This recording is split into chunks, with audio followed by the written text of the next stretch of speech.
Channel Mahalakshmi की ओर से आप सबको सादर जय जय। जरा हटके में आपके पास लाए आज एक सवाल के साथ कर रहे हैं शुरुआत आपके पास।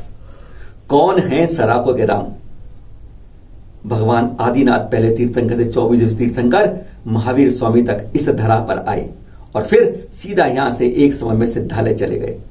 और इसी श्रृंखला के अंदर आचार्य कुंद आचार्य स्वामी, आचार्य समंत स्वामी जैसे अनेक महापुरुष आए जिन्होंने मोक्ष महल तक जाने के लिए उन सीढ़ियों को चढ़ना शुरू कर दिया है। और अब पंचम काल के अंदर इन 2500 सालों बाद एक और महापुरुष आए और फिर उन्होंने कहते हैं लाखों सराकों के बीच में हृदय के अंदर बस गए। यह उनकी जो मुलाकातें थी 2 जनवरी 1993 की पहली किरण से शुरू हुई, जो 15 नवंबर 2020 तक उनके दिल में समाहित रही। चाहे वे राम के दिल में हो चाहे सराकों के दिल में हो, दोनों के बीच में से तरंगों का एक अनवरत तरह था। 1300 गांवों के राम हैं, वो आज भी थे, हैं और रहेंगे। चाहे वह देदीप्यमान सूरज जो कल तक धरा पे खिल रहा था अब जाके देवलोक में खिल रहा हो, पर वह वहां से भी खिलता हुआ उनकी ओर नजर उठा के देख रहा होगा। कैसे ये मुलाकातें हुई, कैसे ये शुरुआत हुई, कैसे जागृति हुई उन सराकों के बीच जो पश्चिम बंगाल, बिहार, झारखंड, उड़ीसा में आज भी दिलों के अंदर जग रही है वह देदीप्यमान ज्योति। आज के एपिसोड में उन्हीं को यह पूरी तरह समर्पित एपिसोड, उन सराकों के राम के लिए जिनको हर सुबह शाम जपते हैं ये सराक। कौन है वे सराकों के राम? अब देखते हैं अगले चंद मिनटों में। नमो अरिहंतानम, नमो सिद्धानम, नमो आयरियानम, नमो वज्रायानम, नमो लोये सर्वसाहुनम।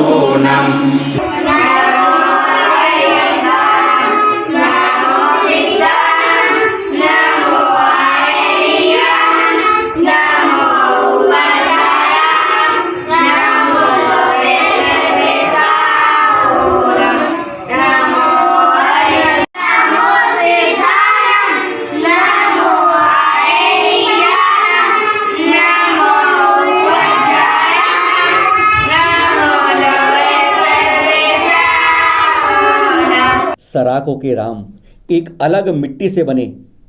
उनकी यशोगाथा मानव के इतिहास में 16 अक्षरों में लिखी जाएगी एवं लोक गीतों की भांति गाई भी जाएगी। उनका नाम आचार्य समंतभद्र स्वामी एवं अकलंक देव जैसे महान आचार्यों की श्रेणी में चिर अंकित हो गया। इस धरा पर आने जाने का सिलसिला तो चलता ही रहता है, पर कुछ अपने कदमों की चिर अंकित अमिट छाप इतिहास के पन्नों में छोड़ जाते हैं। ऐसे महापुरुष हैं सराकों के राम, जिन्हें आप सराकोद्धारक आचार्य श्री ज्ञान सागर जी के नाम से ज्यादा जानते हैं। इन्हीं चित्रों में वो अपने भगवान को याद करते देख रहे हैं सराक के लोग। वे शरीर छोड़कर तो चले गए, पर इनके दिनों में सिमट कर रह गए। ये वो सराक हैं जो कभी जैन थे। बात 2000 साल पुरानी है। महान सम्राट चंद्रगुप्त मौर्य संसार की असारता को समझकर मुनि दीक्षा ले चुके थे। मगध पर शासन था तब सम्राट अशोक का।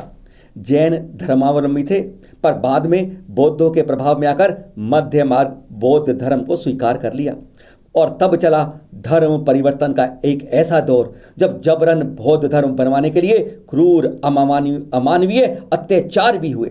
ये गाथा सुनते आप उन्हीं के वहां के बंधुओं को अपने राम को याद करते देख रहे हैं आज। हाँ, उस समय इन्हीं के पूर्वज कट्टर जैन अनुयायी थे।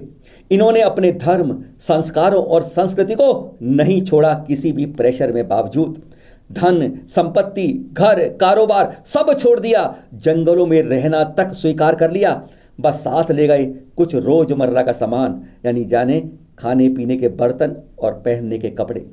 समृद्धि से कंगाली पर पहुंच गए, पर भीतर जैन संस्कृति हृदय में विराजित रही, जहां आज आचार्य ज्ञान सागर जी चिर अंकित हैं। धर्म की ज्योति को जब तब भी जलती थी और आज भी वैसे ही प्रज्वलित है। जंगलों में जीवन मुख्य धारा से कट गए। शावक से सरागी कहलाने लगे, जो बिगड़ते बिगड़ते सराक शब्द में बदल गया। इनके बारे में जानकर हम में से अधिकांश को स्वयं पर शर्म आने लगेगी और इनके लाखों सराकों के प्रति हमारी श्रद्धा उमड़ पड़ेगी स्वतः। इनके गोत्र 24 तीर्थंकरों के नाम पर हैं, जैसे आदिदेव, शांतिदेव, धर्मदेव आदि। बंगाल, झारखंड मांसाहारी प्रदेश हैं, पर उनके बीच में ये आज भी शाकाहारी हैं। अधिकांश प्याज लहसुन तक का सेवन नहीं करते। महावीर स्वामी से 250 वर्ष पूर्व यानी पारस प्रभु ने यहाँ विहार तक किए थे, जब ये सब उनके अनुयायी बन गए थे। लगभग 1200-1300 गांवों के 15-20 लाख बंधु, जिन्हें सराख कहते हैं, ये पश्चिम बंगाल, झारखंड, बिहार, ओडिशा में आज भी बसे हुए हैं। हाँ, तो हम बता रहे थे क्यों आपको इन पर फक्र और अपने खुद पर शर्म आएगी। ये आचार विचार एवं व्यवहार से पूर्ण अहिंसक हैं। हमारी तरह सब्जी फल आदि बनाते समय काटो, टुकड़े करो शब्दों तक का प्रयोग नहीं करते। इनको बोलना तक यह हिंसा मानते हैं। महिलाएं बिना स्नान के ना तो भोजन बनाती हैं ना ग्रहण करती हैं। शौच के कपड़ों को बिना बदले किसी को नहीं छूते। परंपरा से विधवा व विजातीय विवाह निषेध है। यहाँ रात्रि भोजन नहीं करते, पानी छान कर पीते हैं। स्वभाव से सरल और अतिथि सत्कार में गजब का उत्साह रहता है। बस इन्हीं लाखों सराख बंधुओं की अपने राम से कैसे शुरुआत हुई, उस दृश्य की कल्पना कर आपका मन रोमांचित हो उठेगा। 1993 की पहली क्रांति, जी हाँ, 1 जनवरी गुरुवार झारखंड के चाईबासा में थे। तब पत्रकारों ने उन्हें घेर लिया था और गुरुवर ने उद्घोष किया था कि अगर राम राज्य की स्थापना करनी है तो शाकाहार को अपनाना होगा। फिर अगले दिन लगभग 20-25 लोग गुरुवर के दर्शन करने को आए। साधारण वेशभूषा, दरिद्र जैसी पृष्ठभूमि, प्रणाम किया और सिर झुकाकर खड़े हो गए। गुरुवर ने ऊपर से नीचे तक देखा, कई बार देखा। कुछ मिनट बाद एक रूंगती आवाज गुरुवर के कानों में पड़ी, हम भी जैन हैं महाराज, पारस बाबा महावीर के वंशज हैं, सब कुछ छीन लिया हमसे। हमारे यहाँ कोई मंदिर नहीं, कोई साधु भी नहीं आते, हमें सराख कहकर बुलाते हैं। बोलते बोलते आंसुओं की धारा फूट पड़ी उस सज्जन से। पारस महावीर के वंशजों की यह हालत, कोई आज तक नहीं गया वहां, पर मैं जाऊंगा। बस मानो उसी सेकंड गुरुवर ने यह संकल्प कर लिया और 2 जनवरी 1993 से 15 नवंबर 2020 तक उनकी हर सांस में ये लाखों सराख बसते चले गए। और फिर अगले 2 बरस तक तड़ाई, देवलटांड, नवाडी, अकासिया, नौड़ी, रंगामारी, तमाड़, बंडू, पांगुरा आदि अनेक वस्तुओं को अपनी चरण रज से पवित्र किया। शिविर लगाते गए, पेड़ के नीचे मानो उनका समोशरण लगता। नमोकार उच्चारण, पूजा, अभिषेक के साथ अन्य जैन सिद्धांतों का भी उनको दिलों में बसा दिया। इसी अलग को सदा के लिए प्रवजित रखने के लिए भारतवर्षीय दिगंबर जैन सराख ट्रस्ट की स्थापना करवाई और नेतृत्व दिया टाइम्स ऑफ इंडिया प्रकाशन समूह के तत्कालीन मालिक व जैन समाज के अध्यक्ष साहू अशोक कुमार जैन जी को। 8-10 मंदिरों का और 3-4 वर्षों में निर्माण हुआ। धार्मिक पाठशालाएं, होम्योपैथिक सेंटर, सिलाई centre, computer centre, coaching class आदि कुछ योजनाएं शुरू की, जिनको गति प्रदान की। पर 2 वर्ष से गजराज गंगवार जी की अध्यक्षता में अब इसको अलग रूप से तेजी प्रदान हुई। जब 100 नए मंदिरों के साथ औषधालय, सिलाई सेंटर, पाठशालाओं के निर्माण का गुरुवर के निर्देश पर बीड़ा उठा लिया और योजना बनी थी कि इन 3-4 वर्षों में इनका निर्माण कर गुरुवर को सभी का एक साथ पंच कल्याण कराने के लिए वहां पर ले जाएंगे और वहां धर्म क्रांति का बिगुल पुनः गुंजायमान कर देंगे, जिसकी रफ्तार धीमी पड़ गई थी।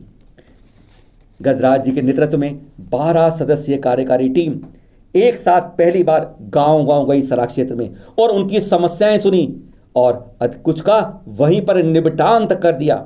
प्राचीन मंदिरों का जीर्णोद्धार किया जा रहा है। रंगाई पुताई का काम तेजी से शुरू कर दिया। 2 सिलाई सेंटरों को बढ़ाकर 16 तक पहुंचा दिया। कंप्यूटर कोचिंग सेंटर भी आज भी चलाई जा रहे हैं। वहां 7-8 पाठशालाएं थी, जिन्हें बढ़ाकर 43 तक पहुंचा दिया। 8 औषधालय चलते थे जहां निःशुल्क दवाएं मिलती थी। आज वहां 27 ऐसे निःशुल्क दवा वाले होम्योपैथिक औषधालय चल रहे हैं। जरूरतमंदों को सिलाई मशीन, छात्रवृत्तियां, विधवाओं को पेंशन, निःशुल्क अनाज, इलाज के लिए सेवाएं, मकान निर्माण सहयोग भी जारी है।